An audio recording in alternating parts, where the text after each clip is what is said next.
नमस्कार, रोकठोकमध्ये आपलं स्वागत। मी प्रसाद काथे। लोकसभा निवडणुकीच्या मतदानाची पहिली फेरी पार पडल्यानंतर विरोधक आणि भाजपा यांच्यात पुन्हा एकदा ईव्हीएम आणि व्हीव्हीपॅट वरून वाद सुरू झालाय। मतदान यंत्रांमध्ये बिघाड होत असल्याचीही विरोधकांची तक्रार आहे। काँग्रेस, तेलुगू देशम, समाजवादी पार्टी, डावे पक्ष, आप असे विविध विचारांचे पक्ष ईव्हीएमच्या विरोधात पुन्हा एकदा एकवटलेत। ईव्हीएम सोबत लावलेल्या व्हीव्हीपॅट मशीनमधून निघणाऱ्या 50% मतपावत्यांची मोजणी व्हावी असा विरोधकांचा सर्वोच्च न्यायालयात आग्रह असणार आहे। तर विरोधकांना पराभव समोर दिसत असल्यानेच पराभवाची कारणं शोधण्याची त्यांची धडपड सुरू असल्याचा टोला भाजपने लगावलाय। ईव्हीएम मध्ये फेरफार शक्य आहे का? 50% मतपावत्यांची मोजणी करण्याची विरोधकांची मागणी मान्य करायला अडचण काय आहे? यामुळे निकालाला विलंब लागेल असा आक्षेप घेणं कितपत योग्य आहे? जर ईव्हीएम मध्ये गडबड असेल तर 3 राज्यांमध्ये मिळालेल्या विजयाबद्दल विरोधकांना काय वाटतं? या आणि अशा अनेक प्रश्नांची चर्चा करूयात खास रोकठोक कार्यक्रमात व्हीव्हीपॅट वरून रणकंदन।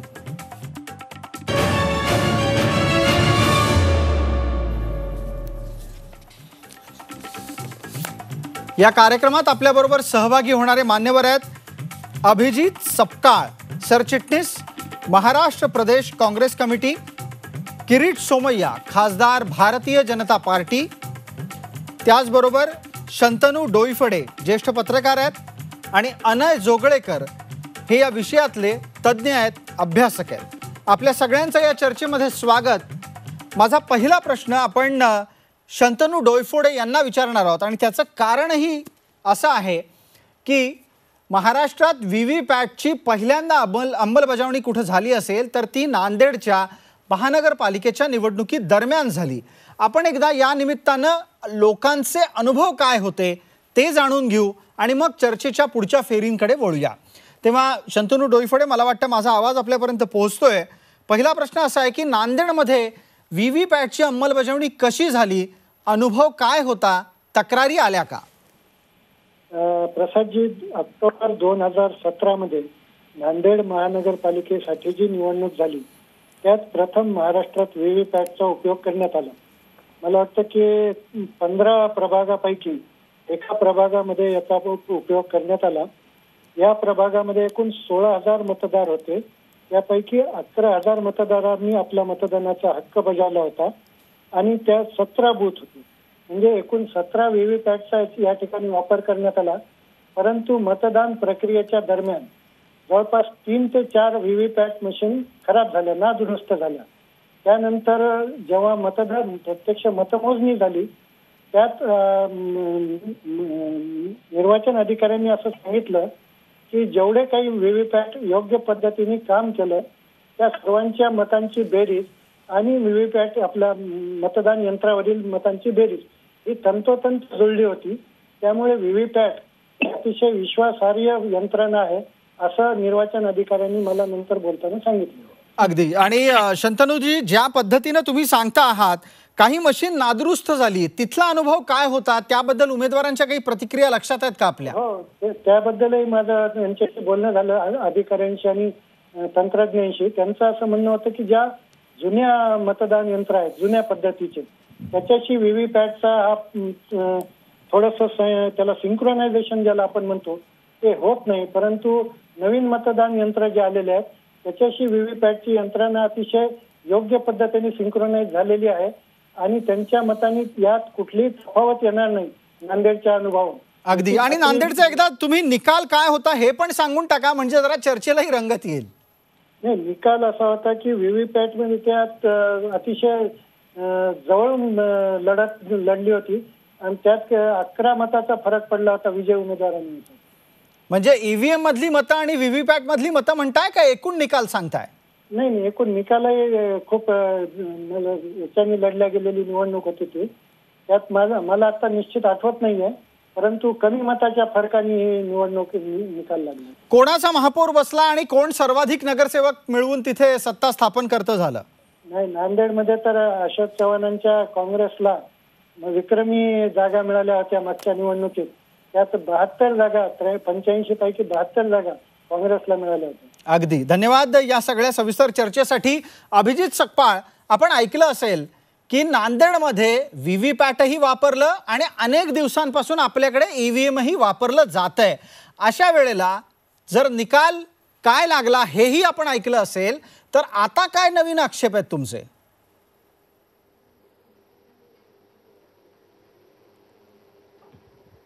सर्वप्रथम मला इथे एक गोष्ट आवर्जून म्हटली पाहिजे की व्हीव्हीपॅट आणि ईव्हीएम हा विषय कोणा पक्षाशी जोडला नाही पाहिजे, कारण की हा फार गंभीर विषय आहे. भारताच्या अधिकतम लोकसंख्या यांना या ईव्हीएमबद्दल प्रचंड शंका आहे. त्या शंकेचं निर्मूलन झालं पाहिजे. देशात लोकशाही जगली पाहिजे. तर कोणाला जरी शंका असेल की मी टाकलेलं मत जर दुसऱ्याला जात आहे तर त्या शंकेचं निर्मूलन व्हावं म्हणून आम्ही बिलकुल कटिबद्ध आहोत. आता तुम्ही म्हणाल जर हा पक्षाशी विषय आहे तर असं अजिबात नाही. 3 राज्य जिंकल्यानंतर सुद्धा आम्ही त्या संध्याकाळी मी स्वतः टेलिव्हिजनवर होतो तेव्हा सुद्धा आमची मागणी हीच कायम होती. आजही आमची मागणी हीच आहे. आमच्या प्लेनरी सेशनमध्ये सुद्धा आम्ही याचं धोरण म्हणजे अगदी क्लिअर कट रिझोल्युशन आम्ही घेतलेलं आहे की आपल्याला पुन्हा पेपर बॅलेटवर जायला पाहिजे. वेळेअभावी आम्ही आमची मागणी चेंज केली आहे की 50% व्हीव्हीपॅट मोजल्या गेले पाहिजे. हे अत्यंत दुर्दैव आहे की आपण याला पक्षाशी जोडतोय, विजयाशी जोडतोय, पण ही बाब पण अभिजित सकपाळ, आत्ताच्या घडीला हा विषय ज्या पद्धतीनं लावून ठेवला जातोय तो 2014 नंतर जास्तीत जास्त आपण त्याबद्दल बोलते झालेला आहात असं म्हटलं तर गैर ठरणार नाही.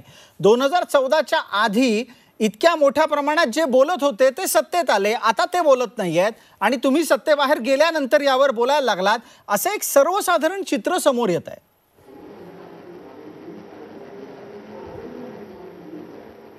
असं अजिबात चित्र नाही. हे चित्र रंगवले जात आहे. आम्ही ज्या दिवशी 3 राज्य जिंकतो आणि भाजपा 5ही राज्य हारते त्या दिवशी सुद्धा आमची मागणी हीच कायम राहते. ह्याच्यात हे अगदी स्पष्ट होत आहे की काँग्रेस लोकशाहीसाठी कटिबद्ध आहे आणि जनतेच्या मनातल्या तुमचं असं म्हणणं आहे की तुम्ही लोकशाहीसाठी कटिबद्ध आहात. आपल्या बरोबर किरीट सोमय्या आहेत. किरीट सोमय्या यांना आपण काँग्रेसच्या या समर्थनाच्या भूमिकेसंदर्भात विचारणार आहोत. किरीट सोमय्या, आपण अभिजित सकपाळ यांचं वक्तव्य ऐकलं असेल.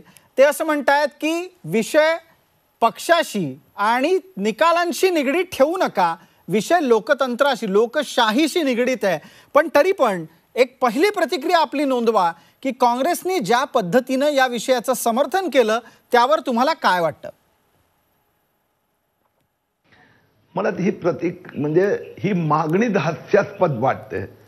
जे चंद्राबाबू नायडू आज एवढी बोमाबोम आरडाओरड करत आहेत ते गेल्या निवडणुकीत ईव्हीएम मुळे निवडून आले. ते याच्या आधी पण मुख्यमंत्री झाले त्यावेळी पण ईव्हीएम मुळेच झाले होते. म्हणजे ज्यावेळी मी जिंकतो त्यावेळी ईव्हीएम मान्य. आता आंध्रामध्ये जर दुसऱ्या पक्षाची लाट आहे, मोदीची नाही आहे आंध्रामध्ये लाट. आम्हाला जागा मिळेल परंतु विधानसभेत दुसऱ्या पक्षाची लाट आहे. तर त्यावेळी त्यांनी असं म्हणायचं की ईव्हीएम मुळे मी हारणार. हे अत्यंत चुकीचं आहे. विज्ञान पुढे जात आहेत. आपण बँकिंग सिस्टममध्ये एटीएम पासून ऑनलाईन पर्यंत इथे पुढे गेलेलो आहोत. मला आठवते 2009 मध्ये मी मागणी केली होती ईव्हीएम विथ पेपर बॅकअप आणि त्यामुळे विज्ञान पुढे गेलेले आहेत. यात काय सुधार सुचवायचं असेल निश्चित सुचवा, परंतु हे डिफंक करण्यासाठी म्हणायचं की प्रत्येक मशीन आणि त्याचे पेपर बॅलेट मोजा, म्हणजे हे तर मला असं वाटतंय की रडीचा डाव आहे. अगदी तुम्ही असं म्हणताय की हा रडीचा डाव आहे, पण काँग्रेस वारंवार असं सांगते की हा विषय पक्षाशी निगडीत नाही, तो त्यांच्या निकालाशी निगडीत धरता कामा नये. या काँग्रेसच्या भूमिकेवर आणि तरीही व्हीव्हीपॅटचा आग्रह धरण्यावर तुम्ही काय म्हणाल? ते काँग्रेसवाल्यांनाच विचारलं पाहिजे. ईव्हीएम हे मुळात काँग्रेसने आणलेली पद्धत आहे. 1990s पासून ते सुरू झालं आणि त्यावेळेस काँग्रेसलाच बहुमत मिळत होतं. 2004 मध्ये पण काँग्रेस जिंकली, ईव्हीएम होतं. 2009 मध्ये पण काँग्रेस जिंकली, ईव्हीएम होतं. 15 वर्ष महाराष्ट्रात काँग्रेस राष्ट्रवादी जिंकले, ईव्हीएम होतं. मग त्यावेळी काँग्रेसला मान्य होतं. आता त्याच ईव्हीएम मध्ये त्याच काँग्रेस सरकारच्या काळात 2009 नंतर सुधारणा आल्या, सर्व पक्ष बैठका घेतल्या गेल्या, मी अटेंड केल्या होत्या निवडणूक आयोगाच्या बैठका भाजपतर्फे, आणि त्यात हा निर्णय झाला की आपण ईव्हीएम विथ पेपर बॅकअप घ्यायचं आणि त्यात काही सॅम्पल मध्ये दोन्हीचं कॅल्क्युलेशन करायचं, इलेक्ट्रॉनिक वोटिंग मशीन आणि पेपर द्वारा जे मतदान म्हणजे चिठ्ठ्या आल्या असेल त्याचं टोकन, हे त्यांच्या काळात मान्य झालेलं आहे. आता 2014 मध्ये ज्यावेळी मोदी जिंकले म्हणून आता असं म्हणायचं की हे बोगस आहे, हे लोकशाहीची चेष्टा आहे. लोकशाहीची चेष्टा आहे अशा स्वरूपाची एक तिखट प्रतिक्रिया किरीट सोमय्यांनी दिली आहे. आपल्यासोबत अभ्यासक आहेत या सगळ्या विषयाचे अनय जोगळेकर. अनय जोगळेकर, मला असं वाटतं की तुम्ही काँग्रेसची भूमिका ऐकली, त्याचबरोबर किरीट सोमय्या यांचीही भूमिका आपल्यापर्यंत पोहोचलेली असेल. आत्ताच्या घडीला जी प्राप्त परिस्थिती आहे त्या अनुषंगाने माझा पहिला प्रश्न तुम्हाला असा आहे की व्हीव्हीपॅटची 50% मोजणी करा, म्हणजे एका लोकसभा मतदारसंघात जितकी ईव्हीएम वापरली जात आहेत त्या प्रत्येक ईव्हीएमला एक व्हीव्हीपॅट लावलेलं असणार आहे. त्या व्हीव्हीपॅटच्या जितक्या चिठ्ठ्या निघतील त्यापैकी 50% मोजा. यातून कोणाला काय साध्य करायचं आहे आणि हे प्रॅक्टिकल आहे का ते एकदा सांगा. हे अजिबात प्रॅक्टिकल नाही आहे. एक आपण लक्षात घेतलं पाहिजे, आज आपल्या देशाची लोकसंख्या जवळजवळ 130 कोटीच्या वरती आहे, 90 कोटी मतदार आहेत. म्हणजे एका कुठल्याही लोकसभा मतदारसंघामध्ये 15 ते 20 लाख मतदार सहज आहेत, छोटी राज्य वगळता.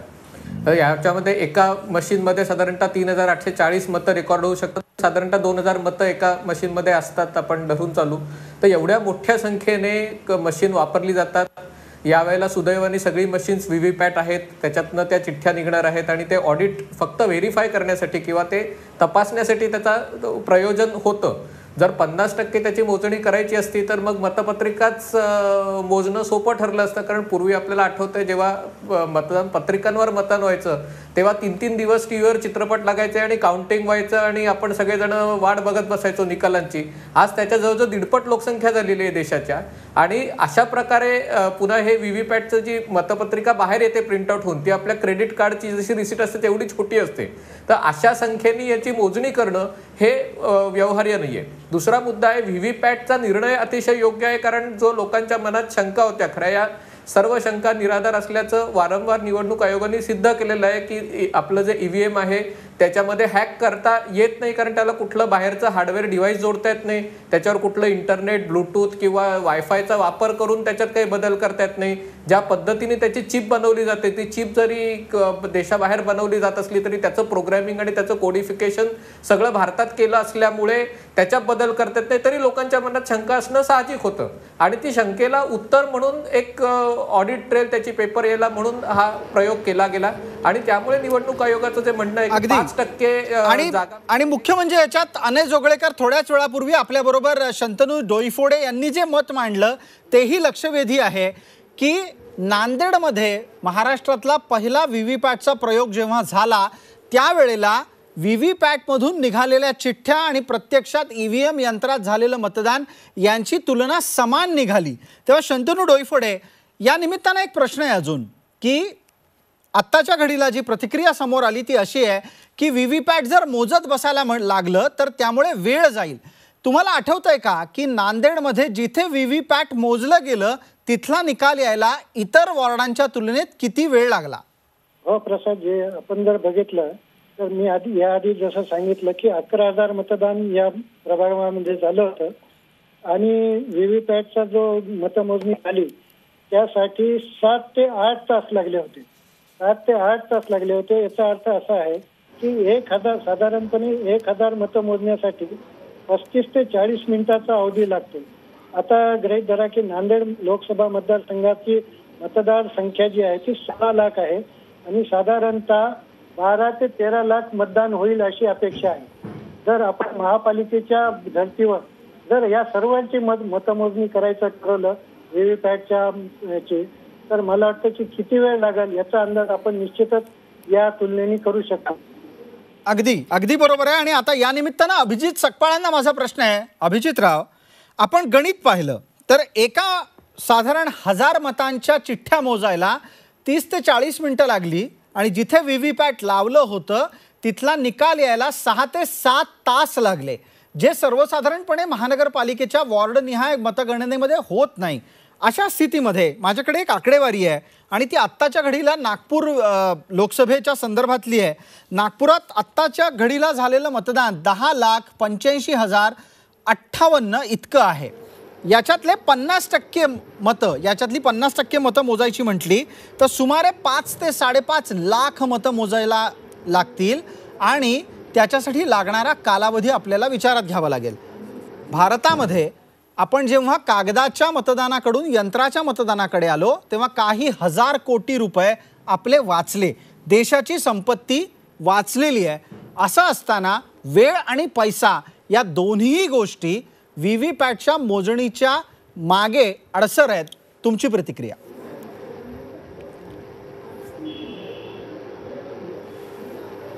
सगळ्यात पहिले तर मला 2 वक्त्यांनी जे आता म्हटलं ते क्लिअर केलं पाहिजे. एक तर सोमय्या साहेब म्हणतात आहे की म्हणजे लोकशाहीचं तर मी अगदी क्लिअर कट म्हणू शकतो की भारतीय जनता पक्ष ह्या व्हीव्हीपॅटच्या बाबतीत एवढा पॉझिटिव्ह राहून एक गोष्ट स्पष्ट होते आहे की लोकशाहीच्या बाबतीत त्यांचं कमिटमेंट बिलकुल मला दिसत नाही आहे. दुसरी गोष्ट, आता अनय म्हणाले नाही, पण अभिजित सकपाळ, व्हीव्हीपॅटची मागणी त्यांनीच केली होती, तरीही तुम्ही हा असा आक्षेप कसा नोंदवता यावर जरा बोललात तर बरं होईल.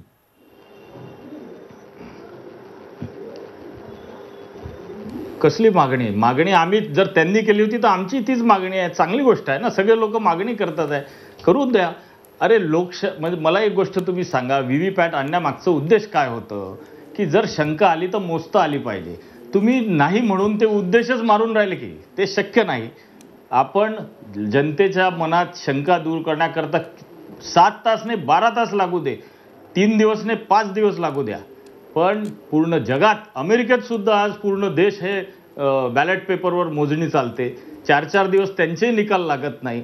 काही चांगल्या उद्देशाने EVM आणले असतील, पण जर त्याच्यात काही शंका कुशंका तयार झाल्या तर त्याचं निर्मूलन केलंच पाहिजे. आणि तुम्हीच स्वतः माझ्या प्रश्नाचं उत्तर देताय, माझ्या बाजूनी बोलताय की नांदेडमध्ये इतका दणदणीत विजय घेऊन आज विदर्भात काँग्रेसची लाट आहे, तरीसुद्धा आम्ही तुम्हाला सांगतो की आमची मागणी तीच आहे की EVM वरती वेळेअभावी 50% व्हीव्हीपॅट मोजल्या पाहिजे आणि नंतर आपण बॅलेटवर, प्रिंटेड बॅलेटवर शिफ्ट झालं पाहिजे. नंतर प्रिंटेड बॅलेटवर म्हणजे पुन्हा मतपत्रिकेकडे गेलं पाहिजे असं काँग्रेसचं म्हणणं आहे. अनय जोगळेकर यांनी आपल्या चर्चेमध्ये एक अत्यंत इंटरेस्टिंग मुद्दा आणलेला आहे.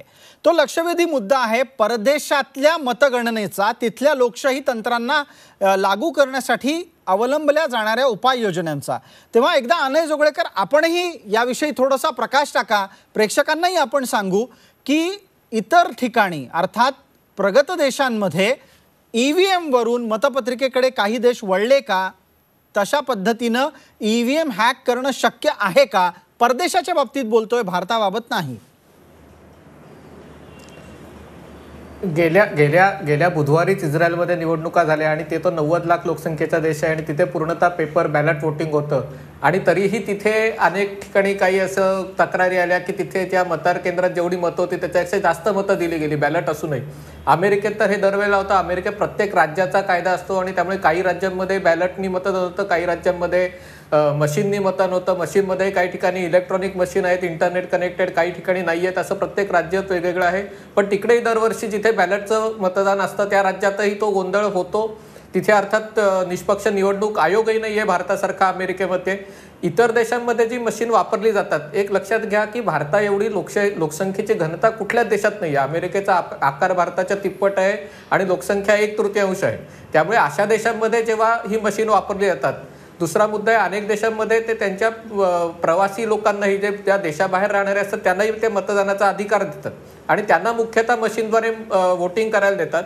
त्यामुळे त्यांची जी मशीन्स असतात ती आयदर इंटरनेटद्वारे सर्व्हरला जोडली असतात किंवा त्याच्यामध्ये कुठलं तरी एक्सटर्नल डिव्हाइस कनेक्ट करायची शक्यता असते तिथे. त्यामुळे त्या मशीनमध्ये प्रभाव टाकायची शक्यता बळावते.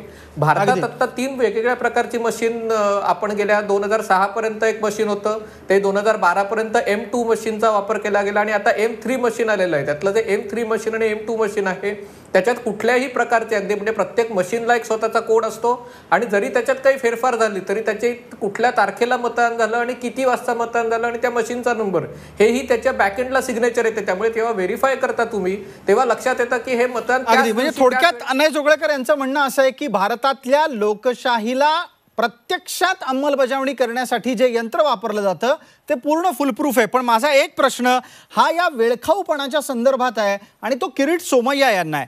किरीटजी, काँग्रेस असं म्हणते की 1 दिवस नाही, 3 दिवस नाही, 4 दिवस लागले तरी चालतील, 4 तास काय 12 तास झाले तरीही चालतील निकाल यायला, पण जनतेच्या मनातला संभ्रम मिटला पाहिजे.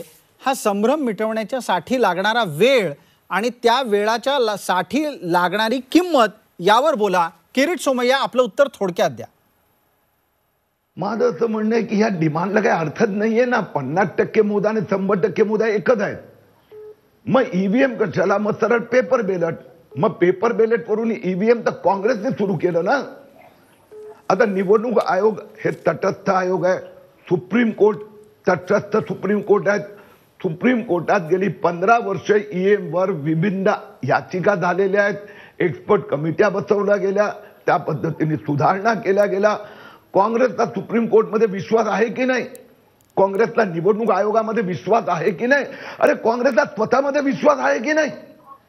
मुद्दा असा आहे, काँग्रेसचा स्वतःचा विश्वास कमी झाल्यामुळे ते निवडणूक आयोगाचा विश्वास व्यक्त करतात, ते लोकांमध्ये विश्वास व्यक्त करतात, ते सुप्रीम कोर्टात विश्वासाचा प्रश्न उठत नाही. भारतीय जनता पक्षाचं स्पष्ट म्हणणं आहे, तुम्ही केलेल्या सुधारणा आणखीन पुढे घेऊन जाऊया. यात आणखीन सुधारणा करायचं असेल तर करूया. पण सगळ्या चिठ्ठ्या मोजणं हे म्हणजे ॲब्सर्ड डिमांड आहेत. आम्ही सुप्रीम कोर्टाचा जो निर्णय येणार त्याचं स्वागत करणार. धन्यवाद किरीटजी. आपल्याला या निमित्तानं चर्चेत छोटीशी जाहिरातीची विश्रांती घ्यायची आहे. जेव्हा आपण रोखठोकच्या पुढच्या भागात येऊ त्यावेळेला चर्चा याच निमित्तानं पुढच्या भागातली अशी असेल की बॅलेट पेपरकडे पुन्हा एकदा भारतातल्या लोकशाहीला राबवण्याची यंत्रणा अर्थात निवडणूक घेऊन जाणं श्रेयस्कर आहे का?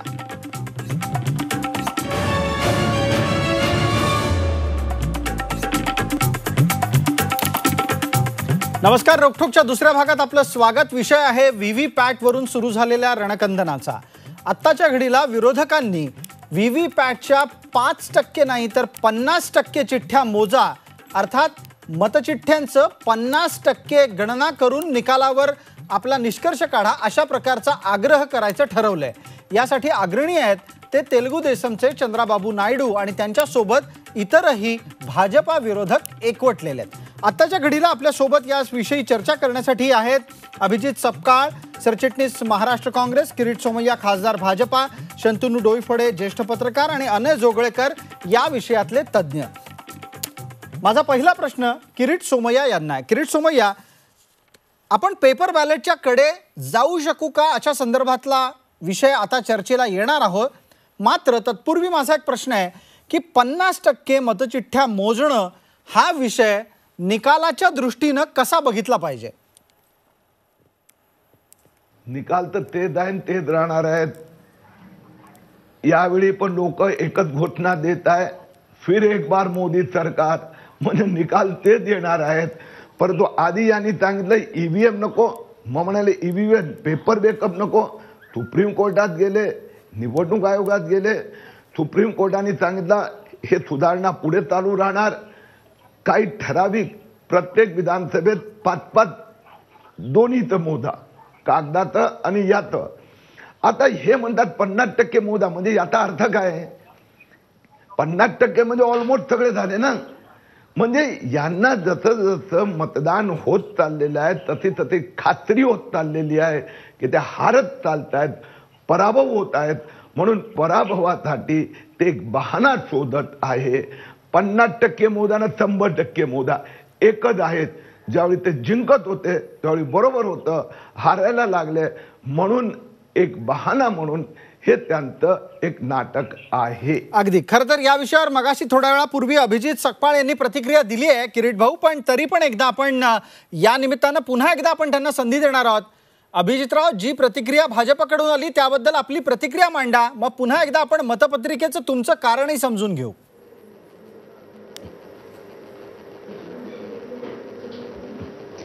सगळ्यात सर्वप्रथम तर आता मला इथे विचारावं लागेल की हे सगळे मतमोजणी ही भाजपाला करावं लागते का, सोमय्या साहेब तुम्हाला करावं लागते का? मग तुम्ही आज इथे सांगितलं पाहिजे या माध्यमातून की तुम्ही मत म्हणजे पेपर बॅलेटला विरोध का करताय. तुम्ही ॲक्च्युली भारतीय जनता पक्ष हा लोकशाहीत मानत नाही, हुकुमशाहीत मानतो. सर्वत्र आम्ही निवडून येत असताना सुद्धा आमची ही मागणी आहे. उद्या आमचं सरकार पण बनणार आहे, UPAचं सरकार बनणार आहे, तरी सुद्धा आमची मागणी आणि बघा आम्ही काय करू. त्याच्यामुळे अभिजित सकपाळ, जर समजा UPAचं सरकार आलं तर तुम्ही मतमोजणीच्या पद्धतीत काय बदल कराल हे एकदा सांगा.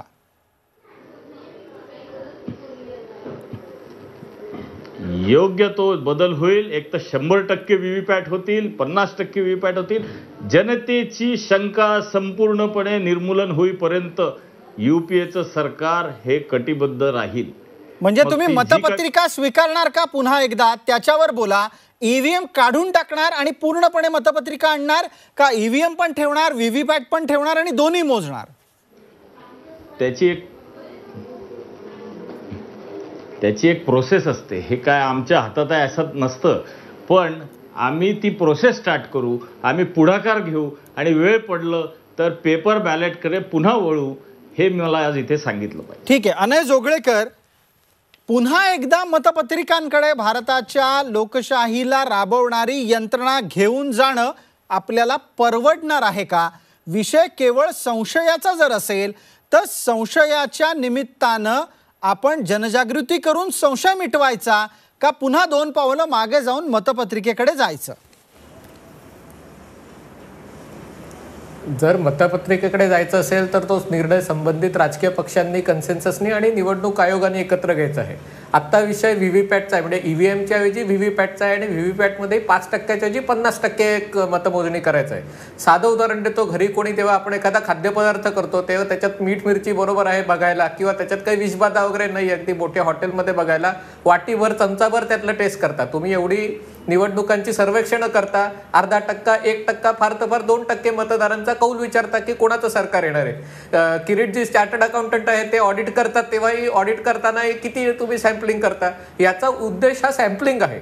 जर 50% मोजायचीच हे असतील तर मग मतपत्रिकांकडे गेलेलं बरं, पण नुसती शंका निरसन करायला, कारण जरी 50% जरी मोजणी केली तरी म्हणतील आता उरलेली 50% उरले, त्याच्यातही काहीतरी खोटं असू शकतं. म्हणजे याला जर 5% मानायचं नसेल. पण मग अनय जोगळेकर, एक प्रश्न असा उपस्थित होतो की 50% मोजा असं म्हणणारी माणसं उद्या पूर्णपणे मतपत्रिकेकडे जाऊया असं जेव्हा म्हणतात तेव्हा हा रडीचा डाव असतो का खऱ्या अर्थानं मतदाराच्या मनातला संशय त्यांना मिटवायचा असतो? आत्ता तरी हा रडीचा डाव वाटतोय. इतर देशांची तुलना करता म्हणजे जर पेपरकडे गेलं तरी मला त्याची हरकत नाहीये, पण इतर देशांमध्ये जनरली 2 किंवा 3 राजकीय पक्ष असतात किंवा लोक उमेदवाराला मतं देत नाहीत, राजकीय पक्षाला मतं देतात. तिथे ते मोजणं सोपं असतं. भारतामध्ये एका ऑन अँड ॲव्हरेज कॉन्स्टिट्युन्सीमध्ये कुठे 50 उमेदवार असतात, कुठे 40 उमेदवार असतात. मतपत्रिका एवढ्या छापायच्या, मोजायच्या आणि आता एवढी मोठी लोकसंख्या, तर हे मागे जाणं आणि खास करून ज्याच्यात कुठलाही आतापर्यंत निवडणूक आयोगाने याच्याबाबत वेळोवेळी आव्हान दिलेलं आहे लोकांना ते सिद्ध करण्याचं. निवडणूक आयोगाने परवाच एक खूप डिटेल्ड स्टेटमेंट काढलेलं आहे की त्याच्या मतदान यंत्रांबाबत आणि कुठली काळजी घेण्यात आलेली आहे त्याच्याबाबत. याच्या कुठल्याही आक्षेपांना उत्तर न देणं, त्याच्या तांत्रिक हे सिद्ध करून न दाखवणं, आणि तरी नुसतं जर शंका घ्यायचं असेल, म्हणजे झोपेलेल्याला उठवता येतं पण ज्याला झोपेचं सोंग घ्यायचं आहे त्याला कधीच उठवता येत नाही, कारण त्याला तो सोंगच करत असतो. अगदी आपण एक फार महत्वाची म्हण या निमित्तानं वापरली, धन्यवाद त्यासाठी. अभिजित सकपाळ, मी आपल्याला संधी देतो, मात्र तत्पूर्वी आपण एकदा जनतेमध्ये याची काय प्रतिक्रिया उमटते ते आपण शंतनू डोईफोडे यांच्याकडून जाणून घेऊ. शंतनूराव, आत्ताच्या घडीला मी तुम्हाला एक उदाहरणाची परिस्थिती म्हणून समोर आपल्या स्थिती नेमतो आणि त्यातून आपण उत्तर द्या की ज्या पद्धतीनं VVPATचा अंमल हा नांदेडमध्ये झाला त्यानंतर नांदेडच्या मतदाराची काय प्रतिक्रिया होती आणि त्या VVPATच्या मोजणीच्या नंतर राजकीय पक्षांनी तिथे अधिकाधिक EVM आणि VVPAT बद्दल जनजागृती केली का नांदेडमध्ये?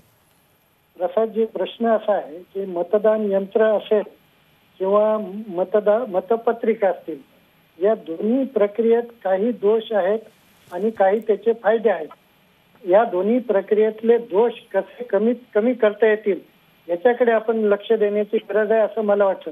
आपण जो प्रश्न विचारला की नांदेडच्या लोकांना काय वाटतं, तर मी आपल्याला सांगू इच्छितो की मतदान यंत्राचा जो विषय आहे तो मुख्यतः नांदेड मधूनच राष्ट्रीय स्तरावर गेला आहे. याचं कारण असं की 2009 मध्ये जी नांदेडची विधानसभेची निवडणूक झाली त्यात भोकर मतदारसंघातून अशोक चव्हाण हे विजयी झाले होते. त्यांच्या विरोधी जे उमेदवार होते माधवरावजी किनाळकर यांनी मतदान यंत्राचा हा विश्वासार्हतेचा प्रश्न हा सर्वोच्च न्यायालयापर्यंत नेला आहे.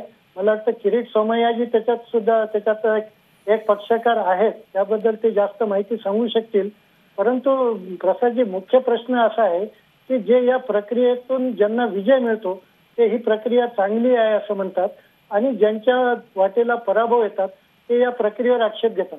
पण आताच्या घडीला काँग्रेसची प्रतिक्रिया तुम्ही ऐकली असेल. काँग्रेसचं म्हणणं असं आहे की आम्ही जिंकलो काय हरलो काय आमची मागणी कायम आहे. तेव्हा मला जनतेच्या मधल्या प्रतिक्रिया आणि जनतेच्या संवेदना सांगा. त्यांना EVM आणि VVPAT यांच्यातले भेद कळतायत का आणि त्यांच्यामध्ये खरंच काँग्रेस म्हणतेय तसं आपण केलेल्या मतदानाबाबत संशय आहे का की ते यंत्रावर विश्वास ठेवतायत? नाही, सर्वसाधारणपणे संशय होता, कारण त्याच्यात मतदान यंत्र झाले तेव्हा निकालात अनेक तफावत आले, काही अनपेक्षित निकाल लागले. परंतु मूळ मुद्दा असा आहे की जेव्हा आपण मतपत्रिकेवर परत जाण्याचा विचार करतो तेव्हा आपल्याला त्या काळात जे काही गैरप्रकार होत होते त्यात ते गैरप्रकार दृष्टीआडकडून चालणार नाही. बिहार, पश्चिम बंगाल यात मतदान केंद्र लुटल्या जायचे, मतपत्रिकेवर छप्पे मारल्या जायचे, हे सगळं आपण अनुभवलेलं आहे. मग ती पद्धत जी होती ती निर्दोष होती असं आपण कसं म्हणू शकतो? अगदी बरं झालं तुम्ही हा मुद्दा काढलात. अभिजित सकपाळ, आता यावर तुमची भूमिका मांडा. आपण असं म्हणताय EVM मध्ये काही दोष आहेत, त्यातील दोष निर्मूलन व्हावेत आणि भविष्यात आपल्याला मतपत्रिकेकडे जाता यावं. पण मुळात मतपत्रिकेतच दोष होते म्हणून EVM आलं. तुम्ही पुन्हा मतपत्रिकेकडे घेऊन जाण्याचा आग्रह करताय.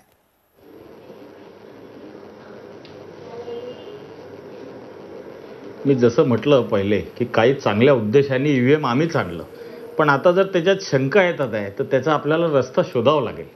हे 50% VVPAT मोजणे, हे VVPAT आणलं कशाला आपण? ही शंका निर्मूलन करण्याकरता. दुसरी गोष्ट, आता आपण इथे वारंवार बोलतोय खर्च खर्च खर्च. अरे जे सरकार स्वतःचे फोटो लावायला जनतेच्या कष्टाचे 5,000 कोटी रुपये खर्च करतात त्यांनी आम्हाला हे हिशोब सांगू नये. हे म्हणजे आज जनतेची थट्टा करण्यासारखं आहे. तुमचे खर्च हे सगळ्या जगाला माहिती आहे. त्याच्यामुळे अभिजित सकपाळ, विषय आता जाहिरातीच्या खर्चाचा आणि निवडणूक खर्चाचा नाही चालला. विषय असा आहे की आपण जर मतपत्रिकेच्या मधील दोष पाहिले तर ते दोष जर समजा UPAचं सरकार आलं आणि आपण पुन्हा मतपत्रिकेकडे वळलो तर तेव्हा नसतील, याचा भरोसा देऊ शकणार आहात का तुम्ही?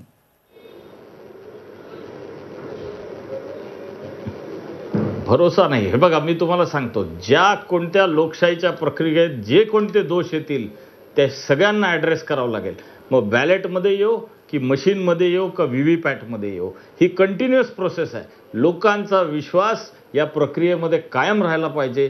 हे तुम्ही आम्ही पाहिलं पाहिजे, ना की हे आज एकदम सिद्ध होत आहे की भाजप अगदी टूट टू नेल विरोध करताय. काय कारण आहे आज इथे सांगावं भारतीय जनता पक्षाने की ते कशाला विरोध करतात आहे, त्यांचं काय नुकसान याच्यातून होणार आहे. जर अगदी आपण आता किरीट सोमय्यांना हा प्रश्न विचारूयात की ते नक्की काय कारणानं विरोध करतायत. आणि इतकंच नाही तर किरीट सोमय्या, एका गोष्टीचा आणखीन खुलासा करा की आणखीन कोणत्या सुधारणांच्यासाठी तुमचा संघर्ष आहे. कारण EVMचा विरोध करणाऱ्यांमध्ये देशातलं पहिलं नाव किरीट सोमय्या होतं, VVPAT मागणाऱ्यांमध्ये किरीट सोमय्या होते आणि आता किरीट सोमय्या VVPATच्या 50% मोजणीलाही विरोध करतायत. पण तुम्हाला नक्की काय सुधारणा मतदान प्रक्रियेत हव्या आहेत? हे बघा, सुधारणाच्या दृष्टीने हे झालं ना, आपण 1947 मध्ये ज्यावेळी निवडणुकीची पहिली निवडणूक झाली स्वतंत्र भारताची, त्यावेळी काय होतं माहित आहे? पुठ्ठ्याचे डबे ठेवायचे, ते डबे बॉक्सेस ज्याच्यावर सिम्बॉल असायचा. मतदान पत्र जे आहे त्याच्यावर काही नाव आणि सिम्बॉल नसायचं, कोरं मतदान पत्रक असायचं. ज्याला पक्षाला मत द्यायचं त्याच्या बॉक्समध्ये जाऊन ते पेपर टाकला जायचा. तिथून आपण EVM, आता EVM with paper trail audit आम्ही करतो, मी चार्टर्ड अकाउंटंट ऑडिट करतो, तर सगळ्या 100% एंट्र्या चेक नाही करत. 1%, 2%, 5% चेक करा. आणि त्या दृष्टीने हे योग्य आहे. यांना इलेक्ट्रॉनिक वोटिंग मशीनच्या सॉफ्टवेअरमध्ये आणखीन सुधारणा सुचवायचा असेल, अधिक मजबूत करण्याच्या दृष्टीने निश्चित करावं. आणि त्यासाठी ते जे सायन्स त्यांना सुचवायचं असेल ते जे ईव्हीएम बनवणाऱ्या कंपन्यांना त्यांनी द्यावं. अगदी अगदी. मला वाटतं की मगाच्या वेळेला आपल्या सोबत असलेले अभ्यासक अनय जोगळेकर यांनी सीए कसा काम करतो असा एक प्रश्न किरीट सोमय्या यांना विचारला होता. त्याचं उत्तर मिळालेलं दिसतंय. अभिजित राव, आपण तुमच्याकडे येऊ, मात्र तत्पूर्वी झी24तासच्या 24तास.com या वेबसाईटवर आम्ही लोकांना प्रश्न विचारला होता. तो याच विषयाच्या संदर्भातला तो प्रश्न काय होता ते पाहणार आहोत. मतदान यंत्र सदोष आहेत असं म्हणणं योग्य आहे का? उत्तर काय आलंय बघा. 39% लोक म्हणतात होय, 61% लोक म्हणतात मतदान यंत्र सदोष नाहीत. आता आपण आपल्या मान्यवरांकडे जाऊ. अभिजित सकपाळ, हा पोल पाहिलात. लोकांच्या मनात संशय नाहीये असं यावरून दिसतं. तुम्हाला हा पटतोय का पोल?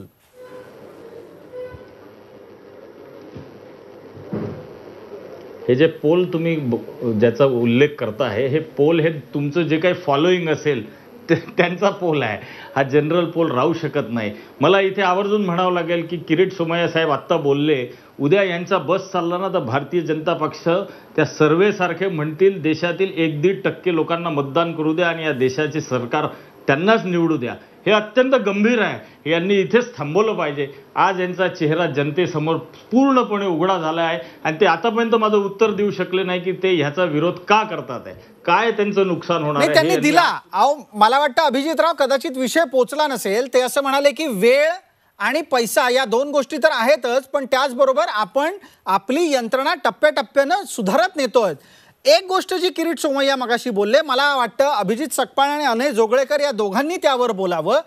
आणखीन काय सुधारणा विद्यमान यंत्रणेत करता येतील? अनय जोगळेकर, आधी आपण बोला, मग आपण अभिजित सकपाळ यांच्याकडून उत्तर घेऊ. या बाबतीत निवडणूक आयोगाने असं मान्य केलं की हे जे मशीन 1 होतं, M1 होतं, की ज्याला व्हीव्हीपॅटची सुरुवातीला सोय नव्हती किंवा त्याच्यात कदाचित त्या अडचणी येत होत्या सिंक्रोनायझेशनमध्ये, ती मशीन 2014च्या लोकसभेनंतर ती डिस्कार्ड केलेली आहेत. म्हणजे ती मशीन गेलेली आहेत. आता जी मशीन वापरात आहेत M2 आणि आता जी M3 येणार आहेत, याच्यात त्यांनी ॲडिशनल असे उपाययोजना केलेल्या आहेत की त्याच्याद्वारे जरी कोणी ते मशीन उघडायचा जरी प्रयत्न केला तरी ते मशीन बंद पडतं आणि दुसऱ्याला त्याच्यात काही बदल करता येत नाही. म्हणजे याच्यात 2-3 प्रकारचे ईव्हीएममध्ये हॅकिंगचे संशय व्यक्त केले जातात. एक तर सरकारनीच किंवा निवडणूक आयोगच जर सरकारला सामील असेल आणि त्यांनीच जर चिप डिझाईन करताना असा काही बदल केला की काँग्रेसला मतदान दिलं किंवा भाजपाला मतदान दिलं तर ते दुसऱ्या पक्षाला मतदान जाईल असं. आणि दुसरा प्रकारचा शंका उपस्थित केल्या जातात की निवडणूक मतदान झाल्यानंतरची मतदान मशीन जिथे ठेवली जातात तिकडे जर स्थानिक प्रशासनाने जर काहीतरी त्याच्यात फेरफार केले, जर ते केंद्र उघडून त्याच्यातला प्रोग्राम बदलला वगैरे, तर याच्या दृष्टीनेही कोणकोणत्या उपाययोजना केलेल्या आहेत त्याची यादी निवडणूक आयोगाने सविस्तर जाहीर केलेली आहे. आणि हा विषय काय केलं त्याचा आहे. मी तुम्हाला भविष्यकालीन प्रश्न विचारला होता की आत्ताच्या यंत्रणेत आणखीन काय सुधारणा करता येतील, मतपत्रिकेवर जाण्यापेक्षा अधिक विश्वासार्ह अशी काय उपाययोजना असू शकते. या वेळेला निवडणूक आयोगाने काही ठिकाणी ही मशीन्स लोकांच्या प्रात्यक्षिकांसाठी ठेवली होती की तुम्ही जाऊन तिथे मतदान करू शकता आणि तुम्हालाच मतदान होतंय ना बघू शकतात. मंत्रालयात पण एक असं मशीन त्यांनी ठेवलं होतं. अधिक स्वरूपात जर अशा प्रकारचे प्रयत्न केले, ठिकठिकाणी लोकांच्या समोर अशी मशीन ठेवली गेली तर लोक स्वतःहून त्याचा वापर करून बघतील. ते योग्य आहे का अयोग्य ते लोकांना ठरवून देतील. अगदी लोक ठरवू शकतील. अधिकाधिक लोकाभिमुख याची यंत्रणा व्हायला हवी. आता अभिजितराव, एका गोष्टीचा खुलासा करा की ज्या ज्या वेळेला अशा प्रकारची लोकाभिमुख उपक्रमांची योजना आखली जाते त्यावेळेला खरं तर पक्षांच्या माध्यमातून जनतेला त्या प्रकारच्या यंत्रांशी अधिक साधर्म्य वाटावं किंवा त्या जवळीक वाटावी असा प्रकारचा एक्सरसाइज का होत नाही. आणि दुसरं, ईव्हीएमच्या संदर्भात हॅकिंगचे आरोप असोत किंवा त्यामध्ये होणाऱ्या सदोष यंत्रणेचे आरोप असोत, ते कुठलेही आरोप अद्याप का सिद्ध होऊ शकलेले नाहीत.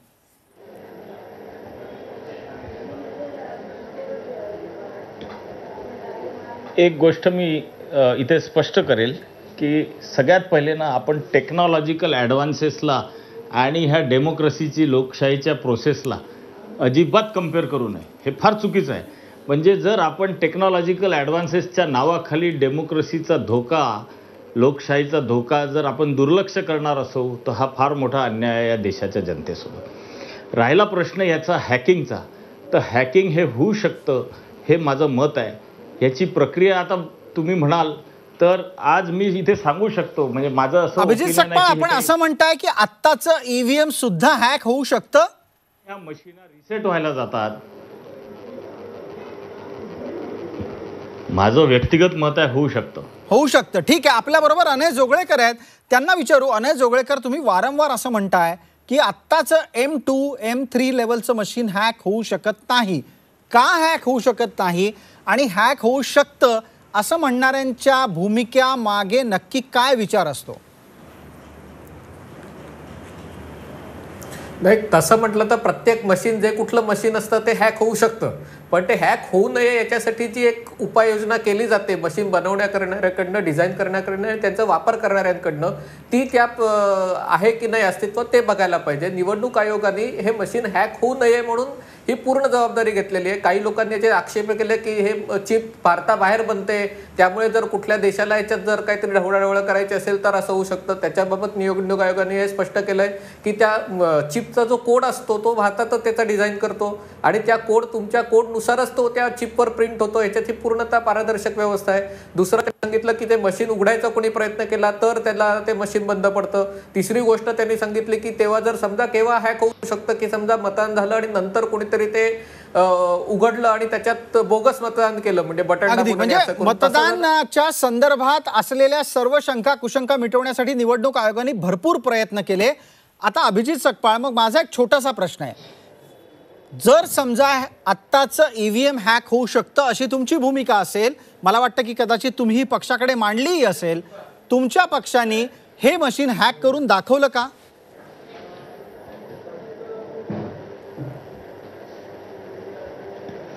एक मी तुम्हाला सांगतो की याच्या आधी जे काही प्रयोग झाले आहेत ना, तर ती जी मशीन तुमच्या समोर आणल्या जाते ती हॅकच होईल किंवा ती क्लिअर आहे काय काय केलं जातं? तुमच्या समोर मशीन ठेवल्या जातं, जसं मॉक ड्रिलमध्ये होतं की तुम्ही मतं टाकून पहा.